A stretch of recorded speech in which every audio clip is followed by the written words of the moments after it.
Okay, let's go ahead and get started. Welcome to Silver City Planning and Zoning Commission for Tuesday, May 6, 2014. If everyone would please stand for the Pledge of Allegiance. I pledge allegiance to the flag of the United States of America and to the republic for which it stands, one nation under God, indivisible, with liberty and justice for all. Thank you. Ms. Embick, if you'll do a roll call. Commissioner Furman? Here. Commissioner Stephen? Here. Commissioner Furby? Here. Commissioner Seibel? Here. Okay. Next, we have the approval of tonight's agenda. The only thing I'm adding is under reports from staff, we're going to do John Lawson's plaque. But is there anything that needs to be adjusted other than that? I move that we approve the agenda as amended. Second it. All in favor? Aye. Aye. All opposed? Okay. Agenda is approved for this evening, and then we have two separate minutes we need to approve because last time we were unable to do the March minutes. So first let's look at March 4th minutes. Did anyone have any questions, edits to those?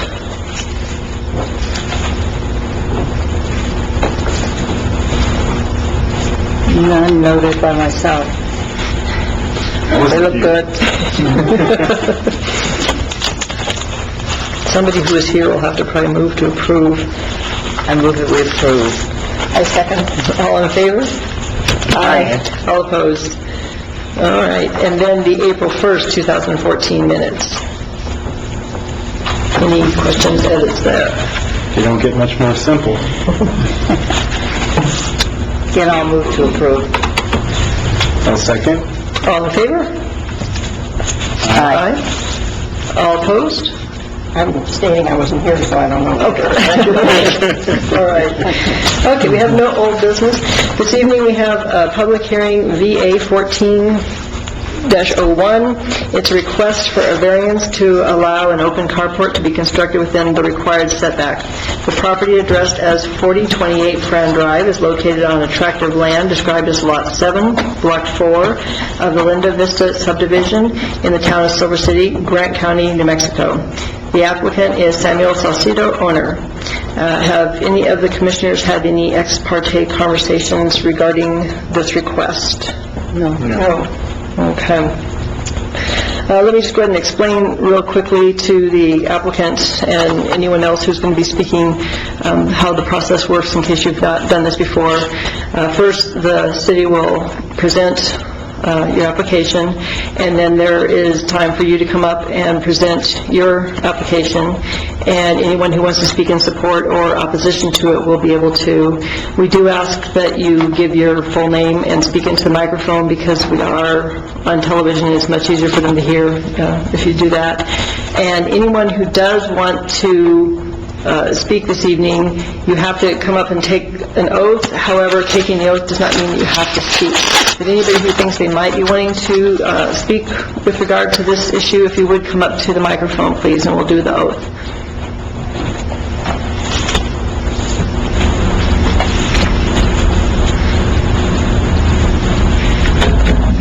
Repeat after me. I, and give your name. I, Jamie Embick, I, Sam Salcel, Do solemnly swear do solemnly swear that the testimony I'm about to give that the testimony I am about to give will be the truth, the whole truth, will be the truth, the whole truth, and nothing but the truth, and nothing but the truth, on penalty of perjury. on on penalty of perjury. Thank you. Okay, we'll start with Ms. Embick. I think you're going to be doing the presentation.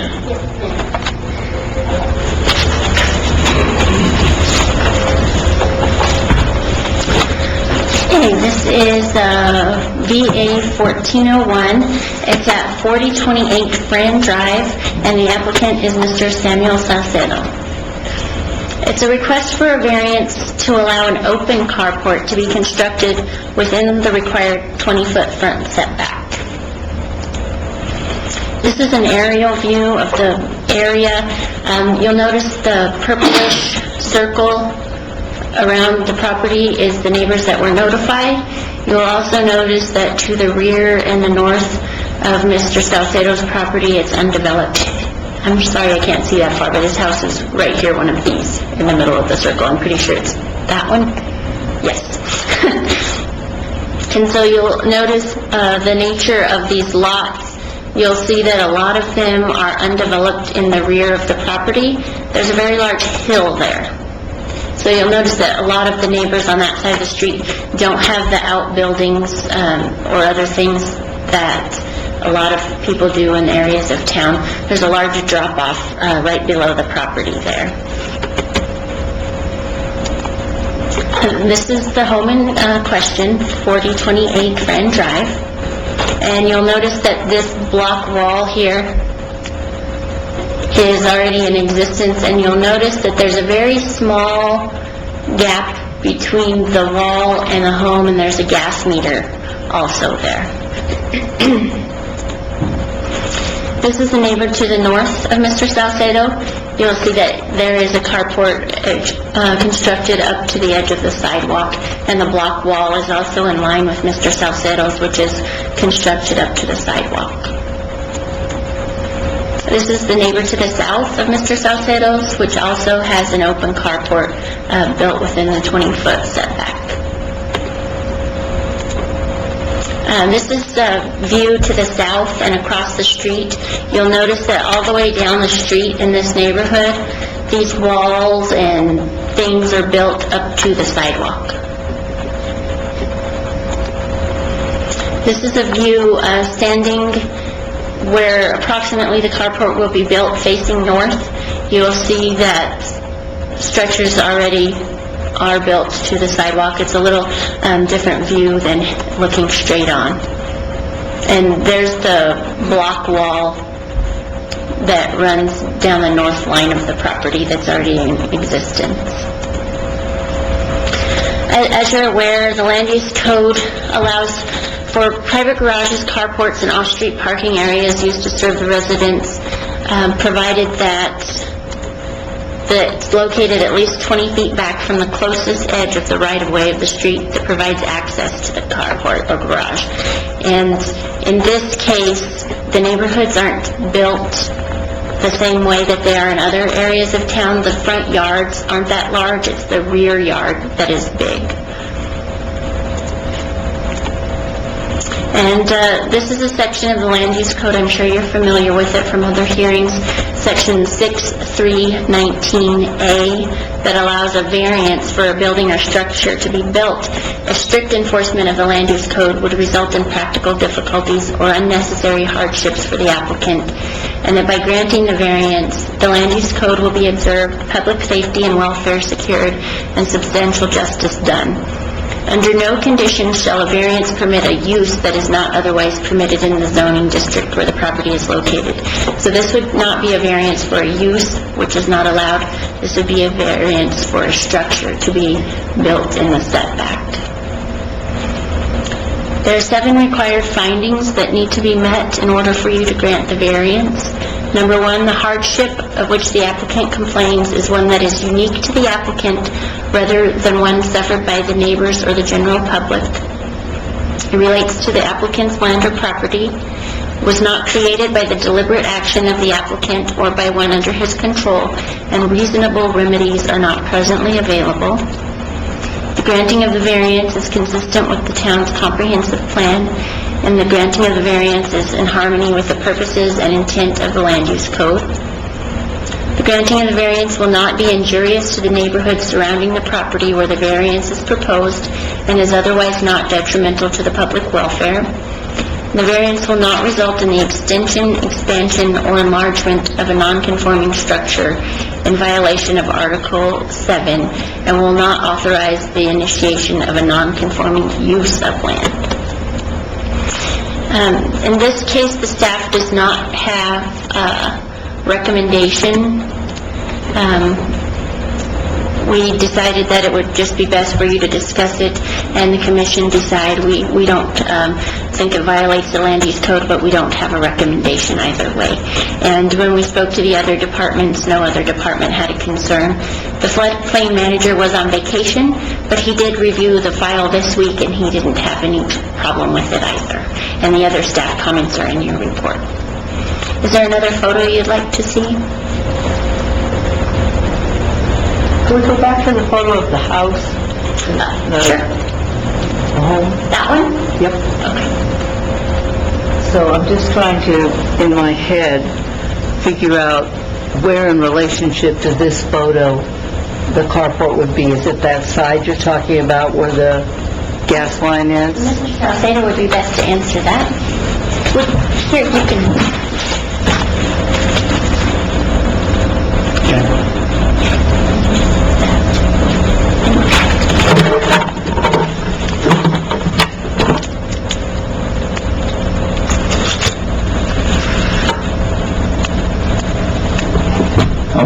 The carport would be built somewhere where this tree is at. It would cover pretty much to the north of the door to the south corner right here. And from the sidewalk here to the house, it's only 31 feet. So the 20-foot variance, the 20-foot restriction would only give us about a 11-foot carport, which wouldn't cover any of our vehicles.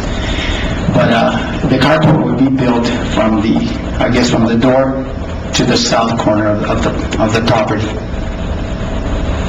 And the setback would be more like 10 or 11 feet from the sidewalk?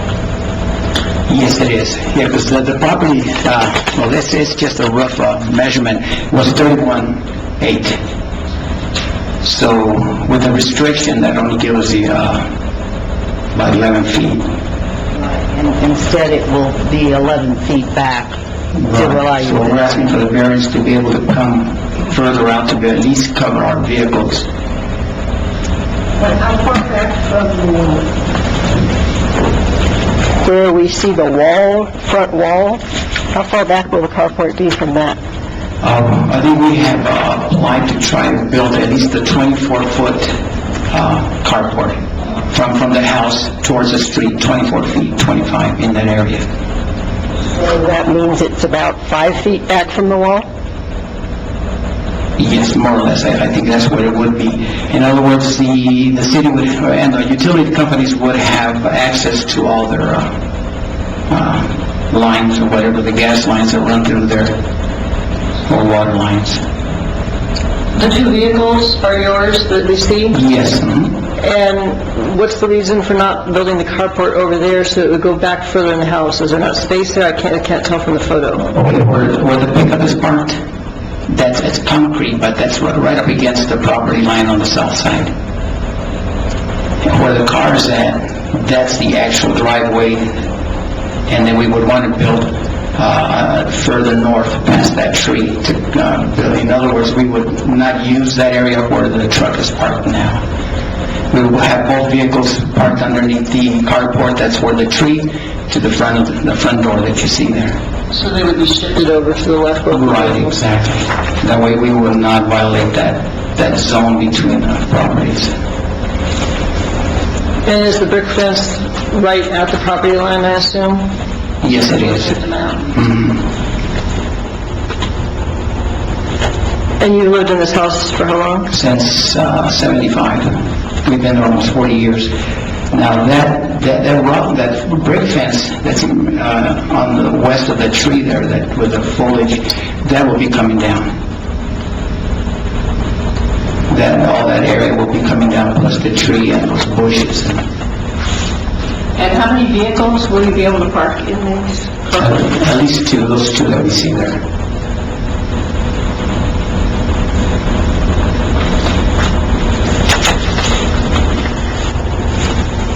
And I understand there's no access to the back of the house, is that correct? Not from the front, no, ma'am. And there's not an alleyway access or anything like that to the back? No, it's just, it's a floodplain. So it's just a dirt road and a dirt road that the utility companies use because the power poles are in the back. When you went in to fill out your application, did they explain the for the variance, the 7 findings that you need to meet? Yes, she did. Okay. Did you want to go over those? Sure.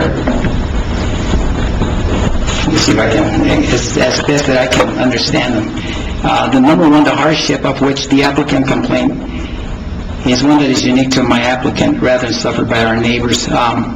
When we do build this carport, or given the variance, it won't affect our neighbors. When I walked around asking if they had any complaints or restrictions, that they wouldn't want it. Of all the names that were given to us, when I walked around and talked to each one, except for one of them, to write a mail him, and he called me and said he had no problems with it. They were all in favor of having that carport being built. And the fact that, that 20-foot restriction has really created a hardship to try to build a decent carport that would protect our vehicles and ourselves. Do you know how long your longest vehicle is? I'm just wondering about the size of the car. Right, I think my pickup is 18 or 19 feet long. Thank you. And the second one, the hardship related to the applicant's land or property use, I guess the fact that it's built on a hill, and there's, to the north of my house, there's a retaining wall to that, that we have built to kind of give us a level yard, and then a little further past that is another retaining wall to keep that area level. So that's one of the hardships why we would, besides like Jamie has mentioned, there's the gas meter and the gas line on the north side of the house, so it would be almost impossible to try to drive through there. This third one is the hardship was not created deliberately by any action. I really didn't have any control over this hardship, but it has been created to try to build a carport. The granting of the variance is in harmony with the purpose and intent. To get this, to be granted this variance is that we would build our carport to the specifics and the specifications that are required, because we're going to, more than likely, we'll use a contractor that will have to have a permit to do it properly to code. And then the granting of the variance will not be injurious to our neighbors surrounding the property. Like as I said earlier, none of them, not one, objected to it. They were all in favor that we go ahead and apply for the variance and have that carport built. And it says that the last one is the variance will not result in expansion, or enlargement of a non-conforming structure. No, we're not going to add any more to the house. We just want to build an open carport just to protect our vehicle and ourselves during inclement weather.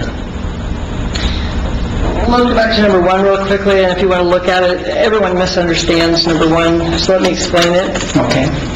The hardship isn't about hardship to the neighbors. What we're asking is, it has to be something that's unique to you. In other words, there's a reason for setbacks, and everybody in town is supposed to follow setbacks, and of course some people are obviously grandfathered in because they already have things done before the codes. But you have to show that you have a hardship that's unique to you, that you need this carport. In other words, everyone in town will say, I would like my car covered, I would like to walk in out of the rain. But there's a reason for setbacks for carports, and we don't want to grant those setbacks to be adjusted for everybody in town. So for number 1, you have to show why your situation is unique to you and why it is a hardship. So the hardship is not being able to build it, the hardship is the reason you need to build it. Right, the hardship is as we're getting older, we want to stay to an area that's level to us and proper. Because like I say, my backyard it's got stairs. We got stairs going up, and I guess as we get older and the weather gets a little bit rougher, we want to stay in a safe condition. And when we do exit our vehicles, we'll stay in a safe condition, a dry condition, to be able to enter and exit our home and our vehicles. That's really our purpose as we're to say, like I'm saying, we're getting a little bit older, we're finding things that are a little bit more difficult to to adjust with the weather and even our own physical being. And we would like to stay on a more level ground whenever we have to exit the house or go into the house.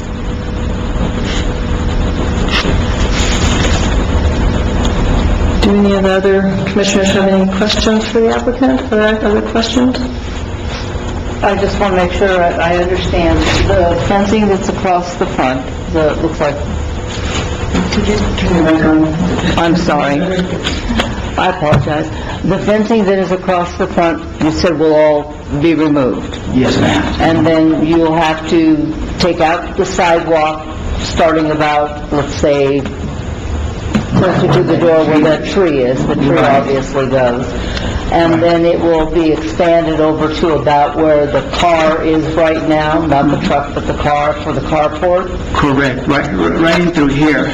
We'll remove this wall, and then we're going to put in for a permit to remove this sidewalk and put a driveway in. And so, right, and curb it. So it'll be in compliance to the city's street and curb requirements.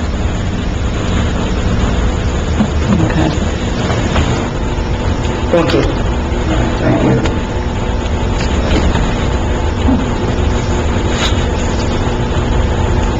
I have a question for Ms. Embeck. I was looking through the zoning tonight for this. Could you, I find the setbacks, but they don't say reasoning for setbacks. Could you give reasoning for setbacks? Yes, I can explain the difficulty he has with your question of building the carport on the side where the vehicles are parked. There's either a 5-foot or a 10-foot setback on the sides of the property, and that's for fire separation normally. And also, you'll notice on his drawing that he only has 11 feet 10 inches on one side and 9 feet 1 inch on the other side. So if you allow even for a 5-foot setback, there's just simply no room for a carport part on the side, and there's also no room for him to drive a vehicle to the rear of his property. And to answer your question directly, front yard setbacks, that's why they vary with the neighborhood. For instance, by downtown in Chihuahua Hill, there are none. The house is built to the property line. It's how the neighborhoods were designed. A hearing that we had last year or so was in a 20-foot setback neighborhood, and you'll notice that the majority of the neighbors are set back. They're on larger lots. The front yards are a lot larger. This neighborhood, in keeping with the way it's designed, a lot of them are built pretty close to the sidewalk. So the setback map is generally designed to go with the flow of neighborhoods and to continue the feel of the neighborhood. And the 20-foot setback also is so that if somebody builds a garage and they enclose it later and make a living room out of it, it's not up to the property line. So that's a lot of the reason for the garage setback. And so that if they do that and they turn their garage into a living room, they still have room for off-street parking. But Mr. Salcedo has his vehicles parked on his property now in an area that would still be available for off-street parking. And he would also, if he ever wanted to enclose the carport, have to get a building permit and also a variance for that. So there are some safeguards that it will remain a carport in this instance. So there are no safety reasons for the setback up front for this particular situation? No, ma'am. And also the sidewalks are already in, the utilities are already in. It's not going to block any future development. Let me show the photo, I think it's the other way, of the neighborhood, if you'll pardon my mouse from far away. This photo. You'll notice that this area is all undeveloped, so that could remain available. You'll see that there's dirt roads everywhere. People drive all over it. But it is, this large piece of property is all owned by an individual. So if they choose to develop it, that rear access may or may not remain. So you'll notice also that in this area of town, things are built kind of towards the front of the property. It's just the nature of that neighborhood. And I think that answers your hardship question a little also, is he can't use the rear of his property for parking. And with him living there for 40 years, it was well before the land use code, and he came in to build a carport and has followed all of the procedures and has really tried to work with the neighbors and make sure it wouldn't bother anybody. And the office has not been contacted by anyone. And so where you park now, the main difference is that it wouldn't be covered in poor weather, is that it? Otherwise, you're pretty close to your front door there. And Well, where the pickup is at, that's offset to, in other words, if you're standing in front of my pickup, you could see the backyard. You could see what's behind it. So once we build a carport, we'll move our vehicles to the north of the car. Right, I'm just thinking about, in terms of the hardship, if you kept parking where you do park now, it's on the level, right, to go over to, so really the difference is that it would be covered. Yes, ma'am. In poor weather. Correct. Yeah, that's the old ground right there. And definitely, you know, You don't have any stairs to get to the house. one step. So the main help with having the carport is the fact that it's covered in all the snow we've gotten recently. Yeah, I know, the good rain. But yeah, I'm sure that all snow and ice will be back someday. So we're trying to really stay as healthy and as careful as possible. So I'm sort of curious. So it sounds like there was some thought as to whether if you put the carport where the driveway is now, you'd be violating 2 setbacks instead of 1? Is that both the front setback and the side setback? And the side setbacks are more safety related. The fire marshal does not like there not to be firefighter access between buildings. So, and his gas meter is also on the north side of his house, so that setback needs to remain for access for the gas meter. So the side setbacks are more of a safety concern. The front setback is a neighborhood aesthetic more, and that to allow off-street parking. We like to have 2 off-street parking places for every home, so that people don't start parking on the sidewalk or things like that.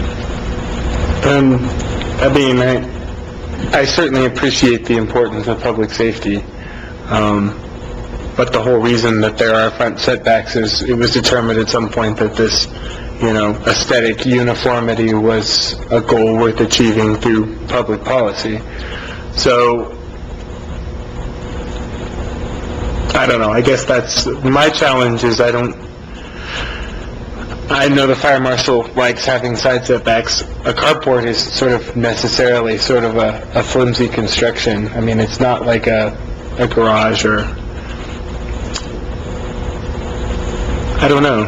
It's certainly when we're talking about changing pretty significantly the appearance of the house and the lot, and we're talking about having the homeowner have to do a whole lot more work in order to make this scenario. I mean, this is a lot more concrete work, having to do the permit and the new curb and sidewalk and everything.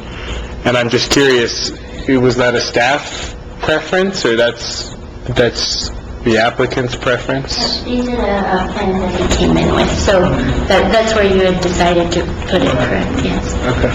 And also, I think, as you were stating, the option of a variance was also built in because the land use code can't be written perfectly for every situation. And I think that's where the option for the commission to approve a variance allows a little flexibility and individualizing this large amount of data for each person, because they couldn't foresee every instance when they wrote the land use code. And it doesn't apply perfectly in every situation. Yes. I have one other question for the applicant. What was the reason for determining the carport be 25 feet? Well, see, we could cover our vehicles, really, because we have a full-size pickup. And I work, well, I don't even, my job has anything to do with it. I work nights, and usually when I do leave the house, my vehicle is usually iced up, but during the winter anyways, you know, and it'd be nice to be able to get in that vehicle without having to scrape the ice off the windshield before running off to work. But the reason for that 2425 was to actually cover the majority of that vehicle. Yeah, that's why I asked how long the vehicle was. Because it is pretty long. Yeah, because I believe my truck measures either 18 or 19, and we don't plan to get anything longer than that.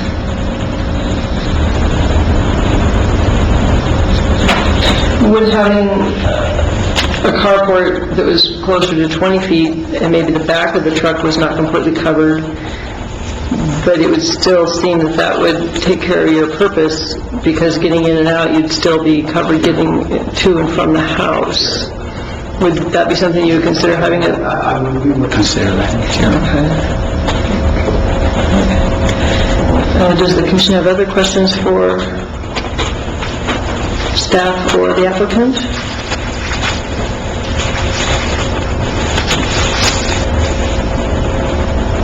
Okay, thank you for your presentation, and we'll go from here. Thank you. I guess we are open for someone to either put forth some discussion or put forth a suggestion.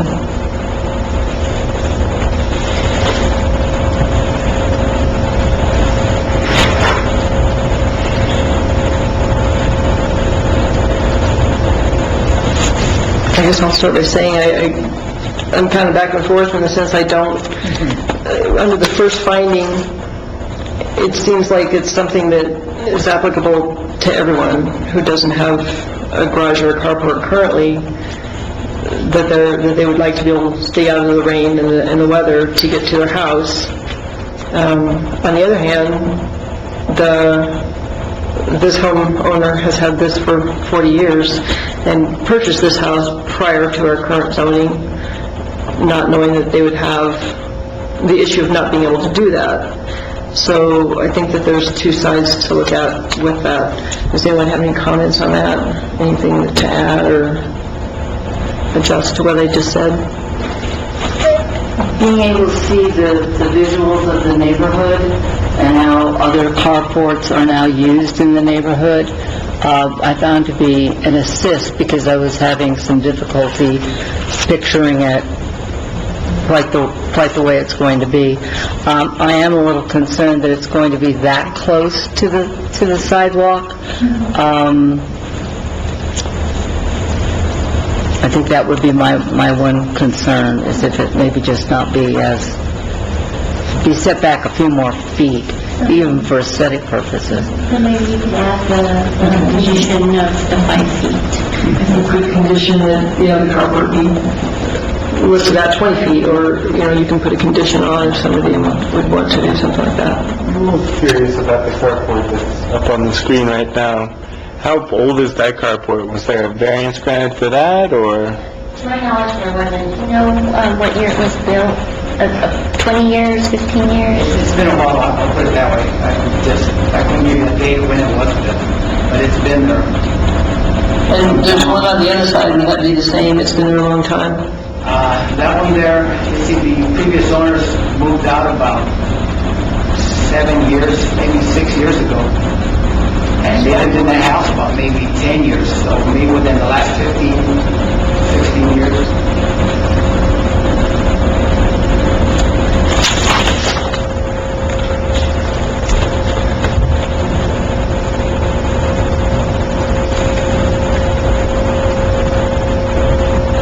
And in your proposed improvements, you said that number 5 was to replace the concrete driveway and footers as needed for a new carport. That made me think that these things are going to be buried in concrete so that they're not going somewhere. Right, yes, where the poles are going to come, that will support the roof, they're going to build pillars into the ground to support the weight of that structure. So I guess they will break some of the existing driveway, cut that out, and then build a foundation for it. and not just build it on top of the existing driveway. So, the contractors we've talked to say they would build a footer for it. In other words, give it a stronger foundation Right. to support the structure itself. And then tie to the existing roof for Exactly, yes, with gables. structural soundness. Yes, ma'am. Madam Chair?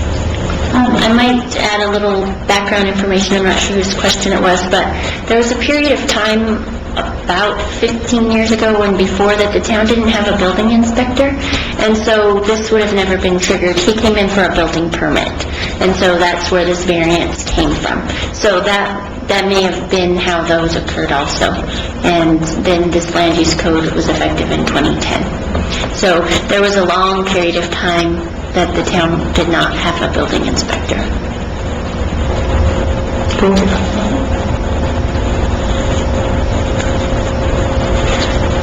Anyone want to make a motion?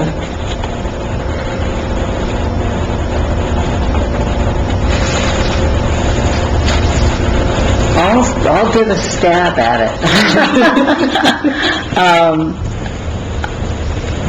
And you're just going to have to guide me through, because this is the first time that I think I've had to read off all the formal stuff that goes with it. But I would make a motion to allow the variance for an open carport to be constructed within the required setback of the property addressed as 4028 Fran Drive, located on a tract of land described as Lot 7, Block 4 of the Linda Vista subdivision in the town of Silver City, Grant County, New Mexico, for the applicant Samuel Saucedo, owner. And that findings, and do I need to read all 7 of them? Meets the findings as required under the section 6.3.19D of the Land Use Code of 2010. I would like to make with the condition that it be like maybe 22 feet or 20 feet versus the 25, just give a little bit more setback from the street. We probably need to set a number, yeah. It'd be easier just to say a 5-foot setback or 5-foot something. setback. I just got that now. From what, though? From the property line.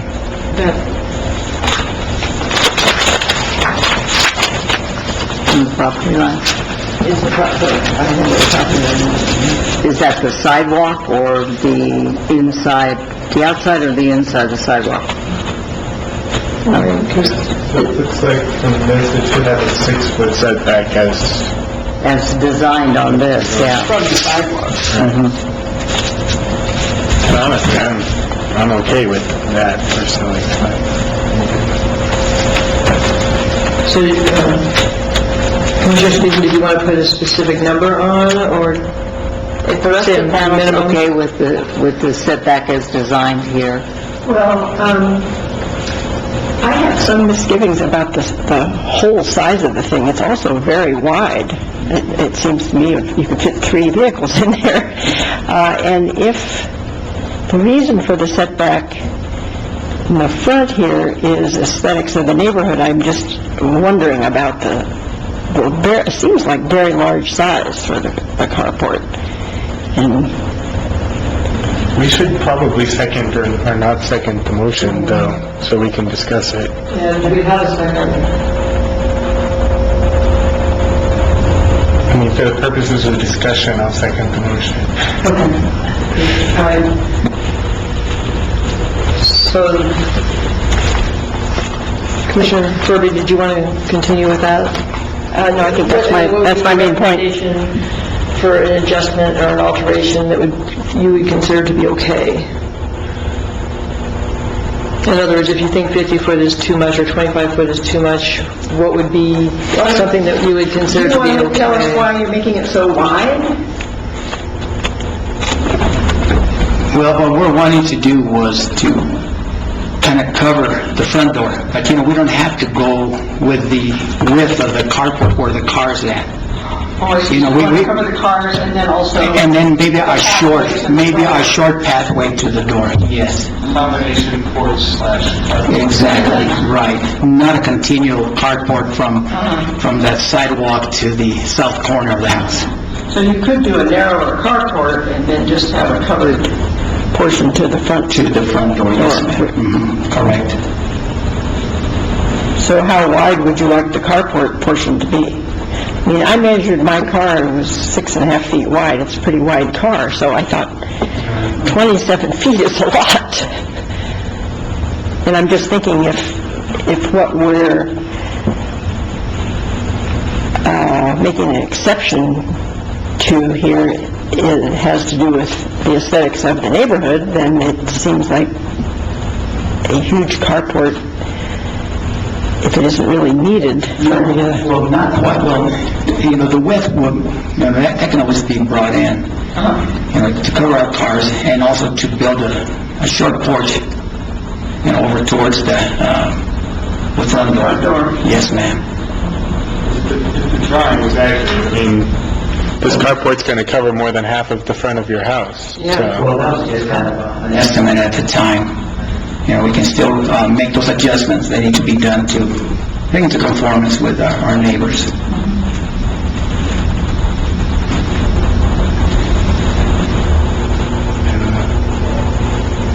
On the one hand, I kind of wonder if they don't care, why should we? But on the other hand, When you approached neighbors, did you tell them the size? Were they aware of the plan, or just that you were going to be doing a carport? always like to, you know, we want to do it so wide, get both cars under and cover the front door, and the majority, everyone that I talk to say, you know, it's your property, you pretty much won't do what you want to do, but still, we like to keep it within conformity to our neighbors. You know, we don't want to build something too big, because I know that eventually that's going to become a wind catch. And that's what we want to avoid. We want to, you know, keep it safe and, you know, within... Yeah, and I think we want to think about the neighborhood as a whole, not just who lives there right now. You could sell the house tomorrow after you build a carport, so,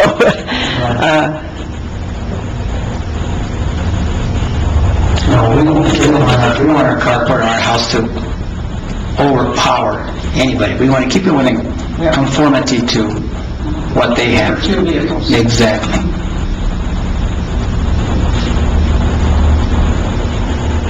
Well, actually, I'm trying to look at the map anyway, in the drawing. What's the length of the house? That's the 50.2, right? So that's the length of the house. But this is not to scale, so you really, oh, I see, carport's 27. 27 by 25, well, that's more than half. yeah, that 1.5, okay. But I can certainly understand wanting to cover the door, otherwise what's the point of trying to get out of your car and avoid the rain?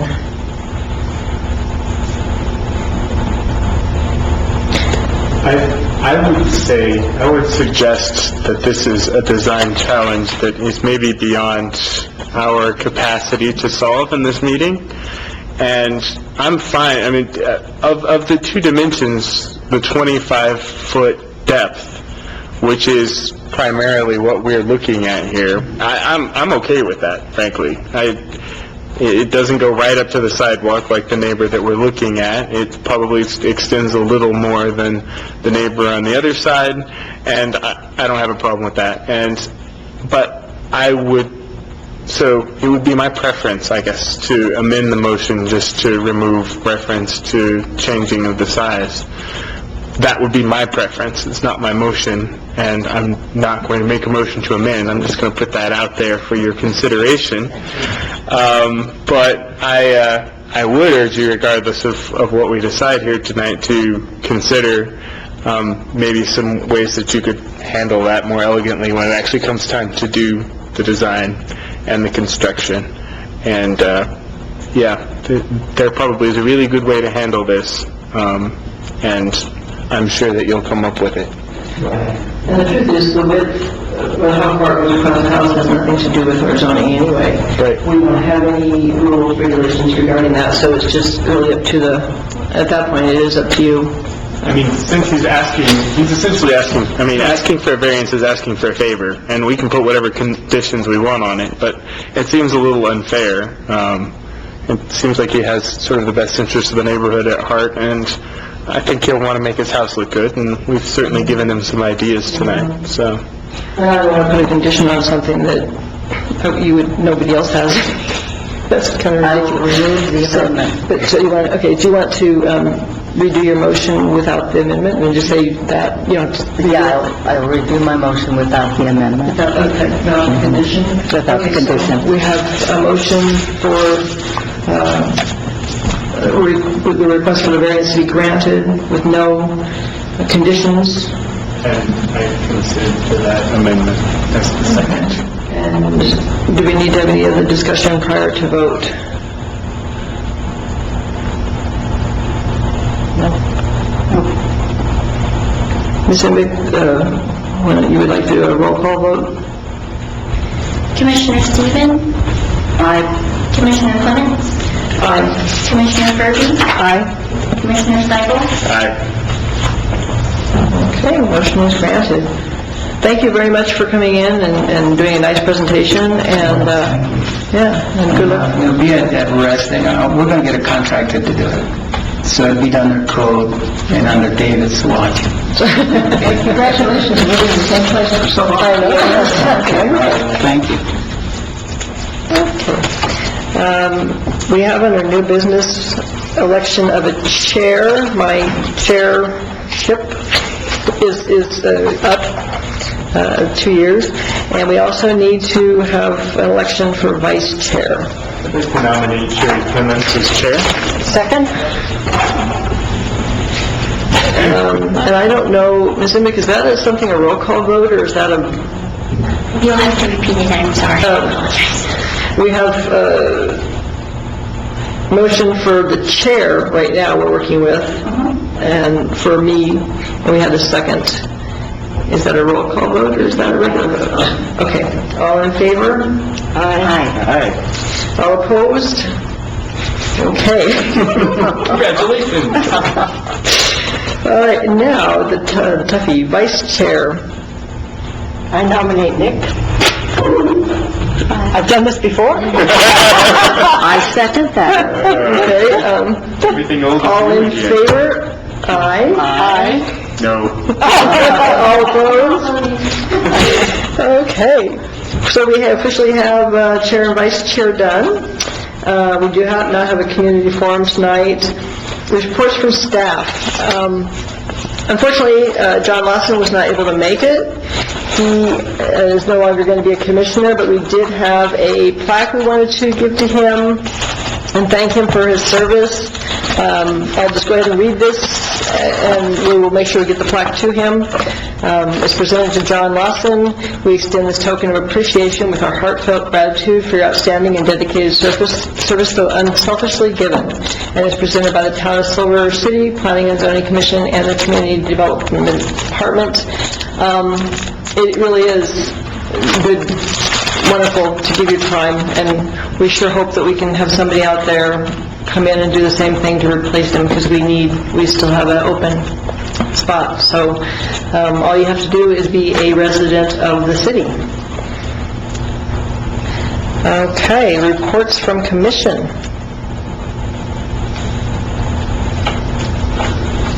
I guess I would just echo your plea, perhaps, that folks consider applying to be Planning and Zoning Commissioner. Even though I'm brand new this go-round, this is actually my third trip on the Planning and Zoning Commission, and I've always felt it's a great way to contribute to your community in a limited fashion. I mean, it really is. You've got one meeting a month, most months. Some months you don't meet at all.